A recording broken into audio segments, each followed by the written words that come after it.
Saludos y bendiciones en esta calurosa, hermosa y bendecida tarde. Vamos a la clase 9 de lo que es la escatología, tema que está ahorita en el tapete a nivel de muchas personas. Hay una cantidad de profetas y pseudo profetas por ahí hablando y diciendo cosas de las cuales hay que juzgarlas.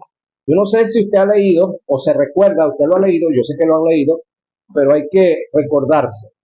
La escritura le dice que la profecía hay que juzgarla, a la profecía, no al profeta. ¿Sí? Ok. El juzgar la profecía tiene que ver con pasarla por el filtro. ¿Cuál es el filtro? La Biblia. Ubicándonos en el espacio y tiempo en el que estamos nosotros. ¿Sí? Sacerdocio de Melquisedec, sacerdocio de Aarón y actualmente gran sumo sacerdocio de Jesús, el Cristo, el Mesías. Entendiendo que la profecía en este tiempo no tiene las mismas cualidades ni la misma posición que tuvo en el Antiguo Testamento, por dos razones. Una, que la gente del Antiguo Testamento ninguno había nacido de nuevo. Ni el profeta ni el pueblo tenían al Espíritu Santo. El Espíritu Santo venía de cuando en vez y de vez en cuando al profeta. Pero ahorita, tanto el profeta como el pueblo tienen el Espíritu Santo. El problema que tienen los dos, el profeta y parte de la iglesia, es que no tiene conocimiento real de lo que es la profecía en este tiempo. No todo, pero un 95% y me quedo corto. Yo creo que un 98,9% del pueblo y del liderato no conocen la profecía para este tiempo. Continuamos con la materia, o en este caso la definición de Mateo 24 y Mateo 25, ¿no? No, venimos de atrás, esa está la año. Perdónenme esa. Estamos viendo acerca de los que murieron. A ver, Enoc, Abraham, Isaac, Jacob y Sara. Estamos hablando acerca de que demostramos por la Biblia que no hay hombre alguno que haya pisado la tierra, incluyendo Jesús, que no haya sido visitado, abrazado por la muerte, la cual curiosamente aquí y coloquialmente le decimos la garranchúa o la garabatúa, porque eso es lo que nos han mostrado, ¿no? En Hollywood, que quien domina en esta parte del mundo ¿cómo se dice? La parte publicitaria, la cultura en cuanto a imágenes. Y tampoco hay hombre alguno de todos los vivientes que no haya ido a parar al Seol o al Hades. ¿Sí? Todos han ido a ese sitio. Que unos están en un departamento y otros en otro, yo creo que ya lo vimos y si no lo vamos a ver más adelante.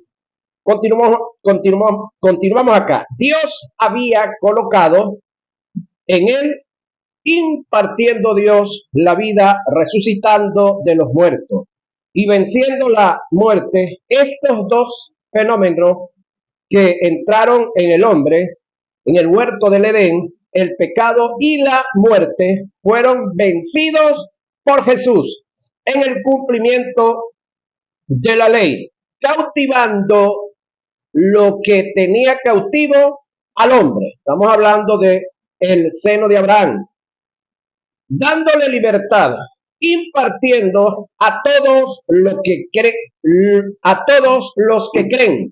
en su nombre la justicia y la vida de Dios. Esto es lo que se refiere el pasaje cuando dice que Jesús, oiga, llevó cautiva la cautividad. Nótese que dice la cautividad, no dice los cautivos. Hay que tomar en cuenta que en el seno de Abraham nadie estaba ni está cautivo. Mi pregunta es, si al morir vamos al cielo, a la presencia de Dios, ¿a quién viene a buscar Cristo en la resurrección de los muertos? Cuando se dé el programa del arrebatamiento de la iglesia, buena pregunta. La Biblia dice que en la resurrección final El Hades entregará a los muertos, Apocalipsis 20:13. Por igual, en el arrebatamiento de la iglesia, los muertos que están en el programa de la resurrección se levantarán del Hades. Tome en cuenta esta verdad paralela.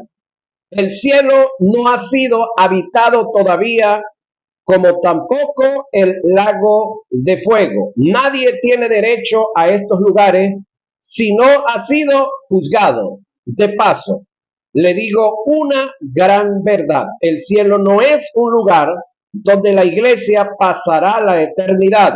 Los redimidos por Cristo pasarán o pasaremos la eternidad en la tierra nueva, donde se posará la nueva Jerusalén. Y he aquí la morada de Dios y los hombres.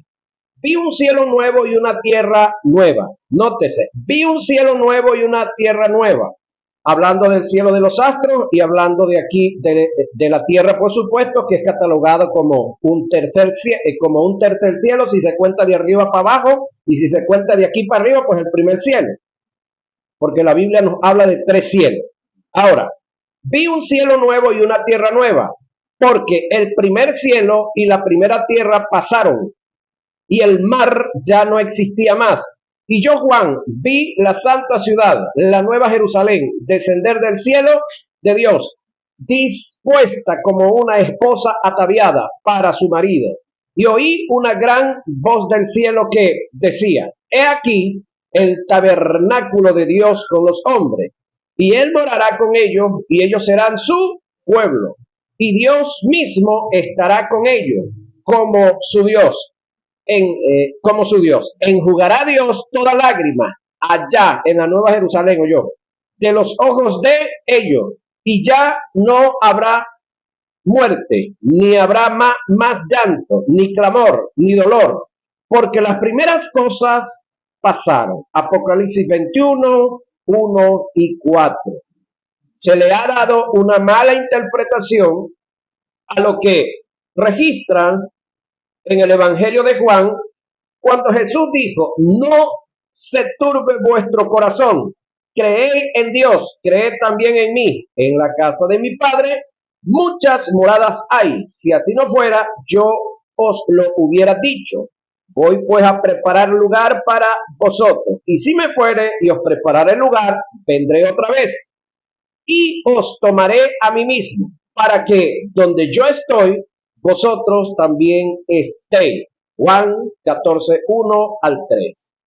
Esto se tiene que leer e interpretar bajo el sentido cultural, tal como se expresó, en forma alegórica. El término casa de mi Padre, muchas moradas hay. Óigame bien, cómo interpretaba Octaviano Torres por causa de los que le enseñaron esto. ¿Sabe cómo lo interpretaba Octaviano Torres? Gran Misión Vivienda Venezuela. Ahorita, ¿cómo es? La nueva nacimiento de Venezuela, creo, ¿no? Sí, la nuevo impulso que viene para la construcción. No, Renacimiento de Venezuela. Renacimiento de Venezuela y Gran Misión Vivienda Venezuela, hermano, es una caravana de retrocavadoras, chover, máquinas de oruga. ¿Cómo me llama la que aplana? Planadora. La planadora, la que aplasta la planadora, pero la que replantea, que tiene la pala así en medio. No me acuerdo ahorita cómo se llama. El patrón. Ajá. Más el poco de camiones, unos cargados de piedra, otros cargados de arena, amarilla, harina azul, cabilla, cemento y todo eso. Entonces, cuando leemos esto con esa posición, lo estamos leyendo desde un punto de vista terrenal, natural, que nos van a reconstruir las casitas, los que se les perdieron las casitas, y los que no tienen casitas, que viven hacinados, pues nos van a hacer las casitas. Esto es la forma vaga como se ha enseñado esto. A mí me lo enseñaron de esa forma. Yo, como buen alumno, lo aprendí así y lo enseñé también. Hasta que estas verdades, pues, llegaron a este nivel. Oiga, la casa de mi Padre muchas moradas hay. tiene que ver, o esta expresión tiene que ver en el aspecto alegórico con lo universal. Oiga, de la paternidad de Dios, lo que Jesús quiso decir fue, en el regazo de mi Padre hay lugar para ser padre de mucho.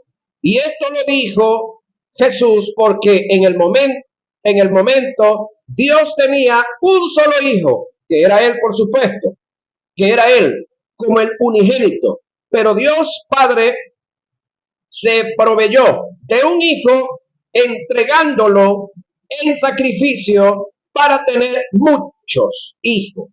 Es cuando entendemos la expresión cuando Jesús dijo, voy pues a preparar lugar. Ese voy pues a preparar lugar, si usted hace un análisis concienzudo, Jesús no está diciendo que se iba al cielo a preparar lugar. Jesús iba ¿a dónde?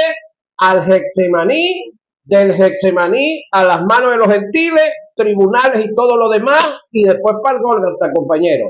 Y del Gólgota para el infierno, lugar de tormento.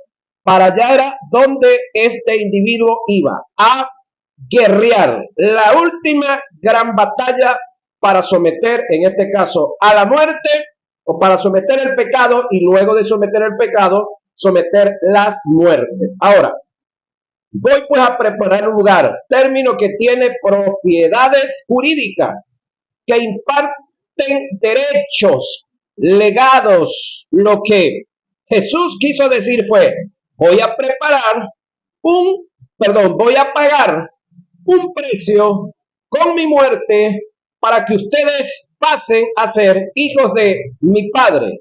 Y de esa forma, ustedes tengan derecho de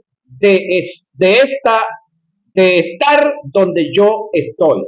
Hablando de posición de hijos. ¿Sí? Posición de hijos. Posición de justos. Voy pues a preparar lugar para vosotros. Y si me fuere, esto a mí me llama la atención hermosamente. Y si me fuere y os prepararé el lugar, vendré otra vez. Esto a mí me habla, hermano. Siempre, siempre esto me ha hablado. Porque yo a veces le doy la leída al revés. Y si me fuere y no le preparo lugar, no me esperen. No vengo a pasar pena. No logré preparar lugar, ¿qué voy a hacer con regresar? Es decir, van a seguir perdidos ustedes, perdí yo mi trabajo, de repente me perdí también, no me esperen. Ah, pero si regresa es porque preparó lugar. Y si preparó lugar, gloria a Dios por eso. ¿Sí? Ajá. Pues nada. Ahora, definición de Mateo 24 y Mateo 25. Vamos a entrarle aquí a este dos capítulos muy leídos, enseñados, mal interpretados, exegéticamente enseñados, no exegéticamente por muchos, y yo entiendo, esto es un tema nuevo, un tema que apenas está rondando los 100 años, de que ahorita se está predicando la definición de Mateo 24 y Mateo 25. El tema que yo estaba dando allá en el campo donde estaba el agua haciendo de las suyas, bañando esas montañas, es justicia divina. Justicia divina es un tema que apenas tiene 500 años de que se está enseñando. No sé si usted sabía eso, ¿no? Creo que al principio de la materia se lo dije. Que este tema apenas tiene 100 años, que el arrebatamiento antes de la tribulación apenas tiene 100 años. Pero de que se esté enseñando la salvación por gracia, que se haya entendido lo que es la justicia divina, tiene 500 años. Por lo tanto, cuando se enseña un poco sobre la justicia divina, a muchos les choca, porque la mayoría de los que han escrito atrás, los mal llamados, digo yo, y me disculpan los que lo denominan como tal, los mal llamados padres de la iglesia, porque la iglesia no tiene padres, la iglesia de Jesucristo, pues. La iglesia de Jesucristo tiene un solo papá, no tiene padres. Yo entiendo más o menos y trato de entender, pero me choca un poquitico. No, que Tertuliano, padre de la iglesia, el otro padre de la iglesia, no. Que ellos tuvieron su tiempo y ocuparon su tiempo y hay escritos y hay cosas, muchas cosas buenas que ellos hicieron, sí, mi respeto. Pero Padre es uno solo, Dios. para mí. Si usted quiere aceptarlo como padre, asunto. Definición de Mateo 24 y 25, vamos a entrarle como tal. Estos dos capítulos del escritor y recopilador Mateo, o cronista también le podemos decir, forman parte del discurso que diera Jesús en el Monte de los Olivos, en un discurso enteramente profético relacionado con la destrucción del templo, el periodo de la gran tribulación y la segunda venida de Cristo para la implantación del reino milenial. Segunda venida de Cristo que está, ¿cómo le digo?, adjudicada o encaminada a la nación de Israel y a los gentiles, no a la iglesia. Este discurso en forma exclusiva solo tiene relación con Israel. Su marco es evidentemente palestino. Por esta causa aparecen expresiones tales como: entonces los que estén en Judea huyan a los montes. Su entorno es distintivamente judaico. Es la palabra correcta, no palestino. Ese territorio, para el momento que Jesús expresa esto, no era palestino. Disculpo al escritor. De ello, la expresión cuando Jesús dijo: orad, que vuestra huida no sea en sábado. Por esta causa y otras que presentamos, este discurso presentado en Mateo 24 y 25, no tiene nada en absoluto con la iglesia. Hay quienes alegan en forma descontextualizada que este discurso sí tiene relación con la iglesia. Bueno, vamos a dejarlos en su porfía, los porfiados. ¿Qué vamos a hacer? Apoyándose en una expresión que Jesús hiciera mención de sus escogidos, cuando dijo: y enviaré a sus ángeles con gran voz de trompeta y juntará a sus escogidos. Oiga bien, y enviará a sus ángeles con gran voz de trompeta y juntará a sus escogidos. Quiero decir algo aquí para solamente compartirlo. Estos ángeles que van a ser enviados a buscar los escogidos de los 4 extremos de la tierra, de los 4 puntos cardinales, ¿usted no ha pensado un poquitico por allá quiénes serán? Jesús regresa ya, aquí tenemos a Jesús regresando con sus santos millares, dice una versión. Otra dice con sus santos ángeles, ¿sí? Ahora, luego él va a enviar a buscar de los 4 puntos cardinales, ¿a quiénes? Se la dejo para que usted la piense. Yo estoy pensando algo que no tengo una conclusión como tal, pero la estoy pensando en serio. Yo estoy haciendo un análisis sobre esa parte. Hasta ahora no tengo un fundamento bíblico, no le puedo decir que vi una mano escribiendo en una pared porque no lo he visto, no he escuchado la voz audible tampoco, nadie me ha dicho nada de esto, no le he escuchado este tema a nadie, pero yo tengo un pequeño análisis sobre eso.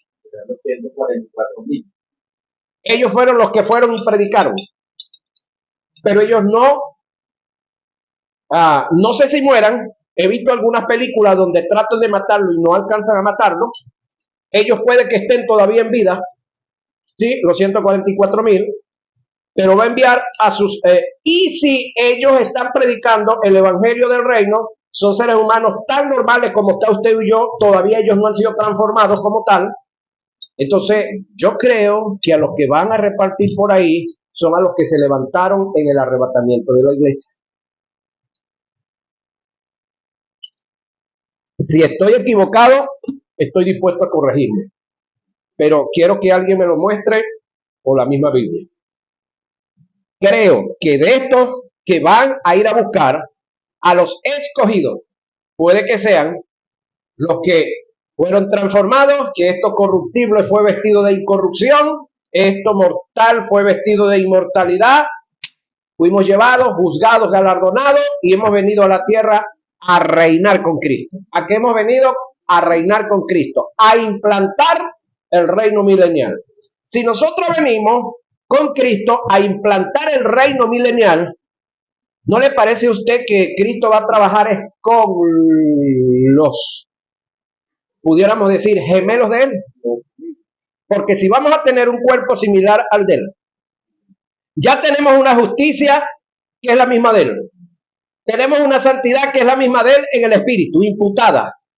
Pero eso se va a terminar de manifestar en nuestra mente. Y eso también se va a manifestar en nuestro cuerpo. Entonces pudiéramos decir los gemelos de él. Ahí se las dejo, como dijo un amigo mío. No estoy afirmando nada, no. Solamente es una percepción por ahí. Ahora, vamos a dónde aquí. Enviar a sus escogidos, enviaré o enviará a sus ángeles con gran voz de trompeta y juntará a sus escogidos. Eso está en Mateo 24, 31. Más adelante en el desarrollo del estudio presentaré la verdadera interpretación de quién hace referencia Jesús cuando menciona a sus escogidos. Ya sabemos que son los que han aceptado el evangelio del reino, el que predicaron los 144,000 que mencionaban ustedes. Además de estas verdades que presenté en la introducción para hacer un estudio concienzudo de este capítulo, hay que tomar en cuenta factores que son determinantes. El contenido registrado en Mateo 24 y 25 tuvo su exposición en dos lugares tales como el templo y en el monte de los olivos. El cronista fue Mateo, el emisor fue Jesús, los receptores fueron los discípulos. Hay que tomar en cuenta que este sermón fue expuesto por Jesús un día antes de su detención para pasar por el Vía Crucis. Voy a dar un estudio muy concreto para dejar en claro que el contenido que está escrito en Mateo 24 y 25 no tiene relación no tiene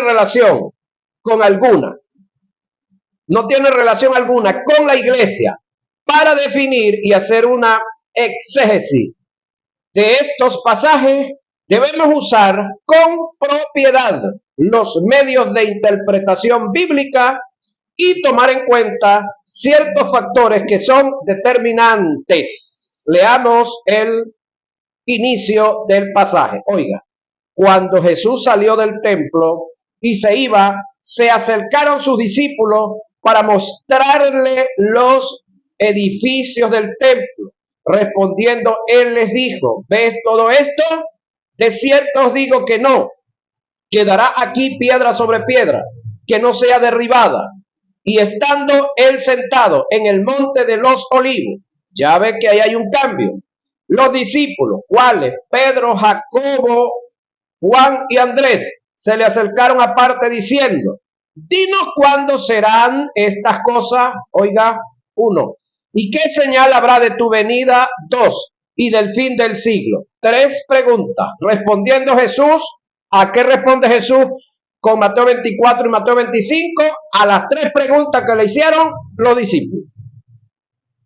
Las preguntas que le hicieron los discípulos a Jesús cuando le expresaron cuándo serán estas cosas y qué señal habrá de tu venida y del fin del siglo. El término aquí venida no es arrebatamiento, señoras y señores, es segunda venida, no es arrebatamiento. Fueron a causa de un conocimiento previo que los discípulos tenían del reino que se daría en el milenio, debido a las profecías que dieron los profetas y que estaban registradas en el Antiguo Testamento. Zacarías 12:10, lo buscan y lo leen, y 14:5, Joel 2:13 y 31, Sofonías 1:4, Malaquías 4:1, Isaías 11:6. También tiene material acá. De modo que es imposible que los discípulos le estén preguntando a Jesús por su venida para el arrebatamiento de la iglesia, cuando esta no existía. Es decir, desde el punto de vista natural, estaba en el pensamiento y en los planes de Dios, pero todavía la iglesia no estaba en escena. Por lo tanto, de la venida que le preguntaron los discípulos a Jesús está relacionada con la implantación del reino milenial. El arrebatamiento de la iglesia es una doctrina de la gracia. Nunca antes en la dispensación pasada se había tratado el misterio de la iglesia. Fue a el apóstol Pablo que se le reveló e hizo registro. El pueblo de Israel solo esperaba al Mesías prometido, al Redentor de Israel. La iglesia estaba en un valle profético. Este era el misterio revelado del que habló y dejó escrito el apóstol Pablo en el Nuevo Testamento. En la antigua dispensación, solo dos cosas se mencionaron en relación a un supuesto arrebatamiento. Esto es el de Elías y Enoc. Uno antes de el diluvio y el otro después del diluvio. Génesis 5:24, Segunda de Reyes 2, 1 y 2. Y en el caso de ambos, Dios produjo la muerte natural en ellos, pero no es lo que se enseña, que estos personajes no vieron muerte. La Biblia registra en la carta a los hebreos la muerte de estos personajes. Más adelante daré una explicación del caso. Jesús, en un momento que estuvo con sus discípulos antes de ser entregado, les mencionó rasgos del arrebatamiento de la iglesia, pero los discípulos no le entendieron por lo turbado que estaban estos. Esto aparece registrado en el Evangelio de Juan, cuando dijo: y si me fuere y os preparare el lugar, vendré otra vez. Esto es resurrección. Ya va. Y si me fuere y os preparare el lugar, vendré otra vez y os tomaré a mí mismo, para que donde yo estoy, vosotros también estéis. Aquí hay cierta relación con arrebatamiento. Juan 14:3. El otro caso registrado, mencionado por Jesús en relación al arrebatamiento, está en el relato de la resurrección de Lázaro. Le dijo Jesús: yo soy la resurrección y la vida.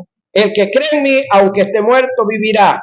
Y todo aquel que vive y cree en mí, no morirá eternamente. Juan 11:25 y 26.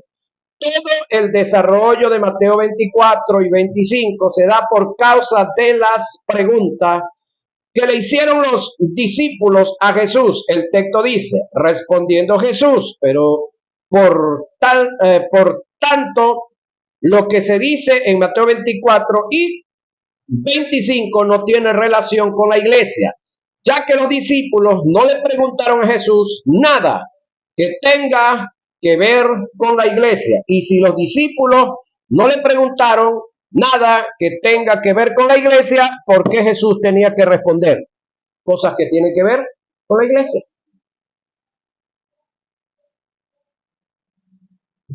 Jesús no era como algunos de nosotros, que de repente nos preguntan por Luis y nosotros comenzamos a echarle cuento de quién es la mamá de Luis, el tío, la tía, el vecino, el otro, a veces por imprudente que somos. Y más de uno nos han dicho, yo te pregunté por Luis. En pocas palabras nos están diciendo, lo que me está diciendo está de sobra. ¿Sí? Entonces ahí es donde debemos ser concretos. Nos preguntan por Luis, hablemos de Luis. Respondamos y ya. Pero no echemos el cuento que no nos pidieron. Importante eso, para la prudencia. Ahora, Mateo 24 tiene una perfecta armonía y paralelismo con Apocalipsis 6, que trata del periodo en parte de la gran tribulación. Todo lo que Jesús menciona en Mateo 24, por igual, se dijo en Apocalipsis 6, con la diferencia que en el Evangelio se dijo en forma literal y en Apocalipsis se dijo en forma alegórica. Lo registrado en Mateo 24, del versículo 3 al 14, es lo que está registrado en Apocalipsis capítulo 6, verso 1 al 11. Analicemos el paralelismo que abre los sellos en el Cordero. Por tanto, ninguna de las figuras nombradas en la alegoría representan a Jesús. Esto se presentan por la razón que hay quienes alegan que el jinete del caballo blanco es Jesús. El jinete sobre el caballo blanco representa, oiga, al anticristo o falso Mesías. No se le olvide que la palabra Cristo es ungido. También se puede decir anti-ungido o el no ungido o el impostor de ungido. Es decir, lo mismo anticristo.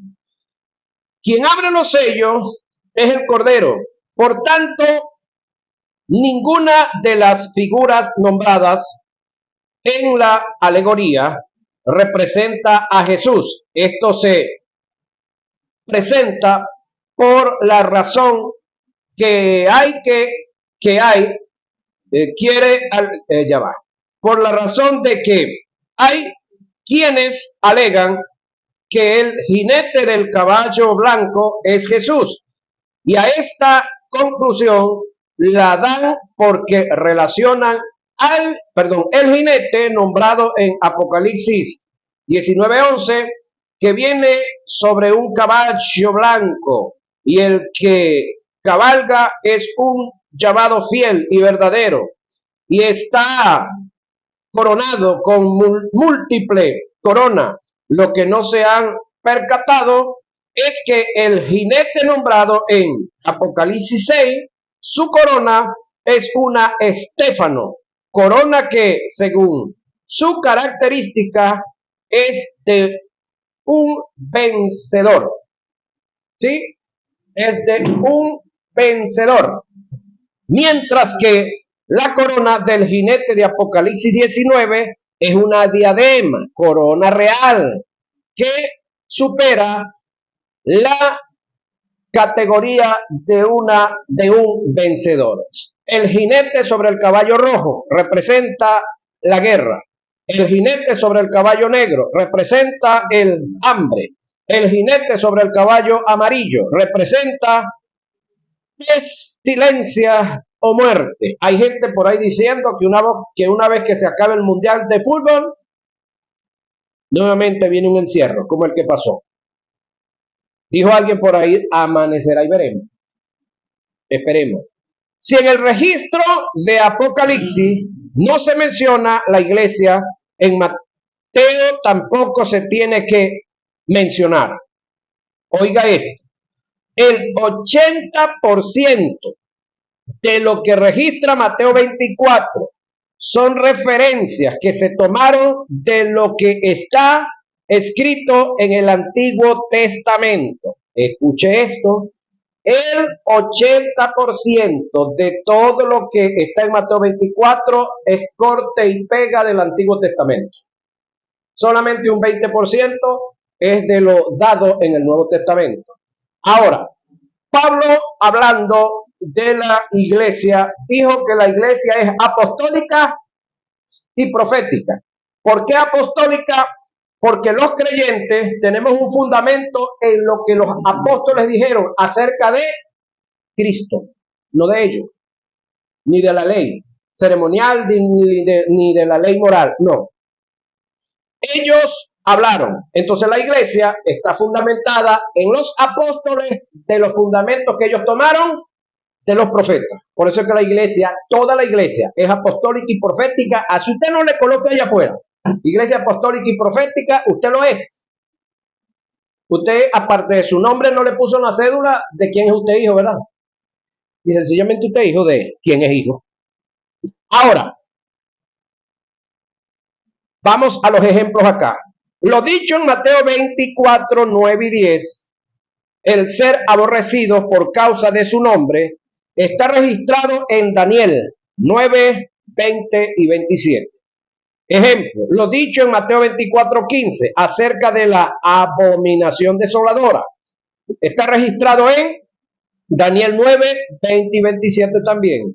Ejemplo, lo dicho en Mateo 24, 16 y 20, la huida a los desiertos está registrado en Isaías 16, 1 y 5 y 26, 20 y 21. Ejemplo, lo dicho en Mateo 24, 21, acerca de la gran tribulación, que no la ha habido ni la habrá, está registrado en Jeremías 37 y Daniel 12, 1. Ejemplo, lo dicho por Jesús en Mateo 24, 27, acerca de venida como relámpago que sale del oriente y se esconde hasta el occidente, está registrado en Zacarías 9, 14.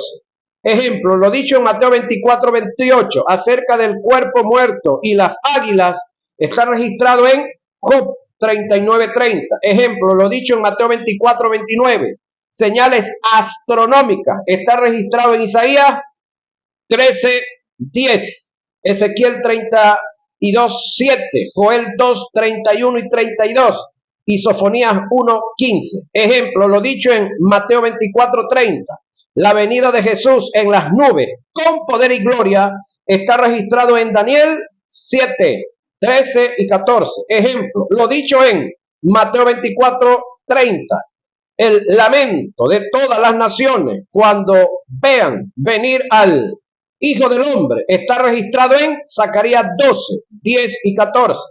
Ejemplo, lo dicho en Mateo 24, 31, que enviará sus ángeles con gran voz de trompeta y juntará a sus escogidos de los cuatro vientos, desde un extremo del cielo hasta el otro, está registrado en Isaías 27, 13, Zacarías 9, 14. Ejemplo, lo dicho en Mateo 24, 40 y 41, estarán dos en el campo, el uno será tomado y el otro será dejado, está registrado en Isaías 4, 2 y 4, señoras y señores, y seguimos avanzando.